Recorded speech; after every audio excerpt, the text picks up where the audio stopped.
Brief update. I think my husband fathered my best friend's children. Hey guys, it's been a rough week. A lot has happened. I don't really want to talk about all of it in detail, so I'm going to keep this short. I know I never shut up. It's just how I am. But I'm going to be much more brief this go around. Luke has a lawyer now. I don't know him. But he met with Zach and Paige. To everyone saying I should have Amy arrested, I probably could have if I had shown the police the video. Instead, I just sent it to my lawyer. Maybe this makes me foolish, but even now, I think part of me is still trying to protect people I once loved and go easy on them. But everything's been on hold for the past few days because Jim had a heart attack. I saw Luke and I saw Amy and Amy's kids at the funeral. It was the first time we were all together since before all this happened. Nobody talked about what's going on, short of Amy briefly apologizing for what happened before. She did seem sincere, I'll give her that. But I wasn't about to call her out anyway. Amy, Luke, and Kat all seemed pretty devastated. I was too. But we all agreed not to argue or talk about the divorce and to just let the day be a ceasefire to focus on Jim. Luke and I had a nice conversation about him. I've been spending time with my kids and taking a couple of days off work. I have enough of them on the back burner. Luke also saw the kids, twice, before and after the funeral, with me present. It went well. At my direction, and Sophie's, they didn't mention Amy, and Luke didn't try anything funny with any of them. I think he does miss them and hate that he can't see them, thanks to all this. The kids are also pretty upset about losing Grandpa, on top of not being able to see Dad as much as before. I don't think any of them blame me, but that's far from the point, frankly. Carter slept in my bed the last 3 nights. I'll get more into this in the future when I have the energy to talk about what's going on in more detail. But whoever suggested that Kat lied about the test results was correct.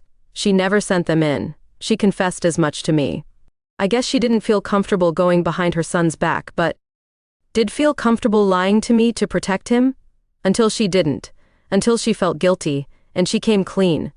Under the circumstances, I am not angry with her, but I know better than to trust her anymore. As far as I know, she did not tell Luke about the test, but it means Tom could still be Luke's son. Probably is. My lawyers finished going through Luke and Amy's letters with a finer tooth comb. The bottom line is, they definitely found what it was that Amy didn't want me to see, and I now completely understand why she was so panicked. It has to do with why Amy and Luke didn't marry conventionally. They did something very bad. But this is genuinely something that I'm not sure I should be talking about, even on an anonymous internet post. I haven't even been able to collect my feelings about what Amy and Luke have done, especially with everything else going on, so I don't know if I should be more explicit. I'm sorry, I know that's not what anyone wanted to hear, but please try to understand. Paige agreed with me, that when in doubt, don't post it.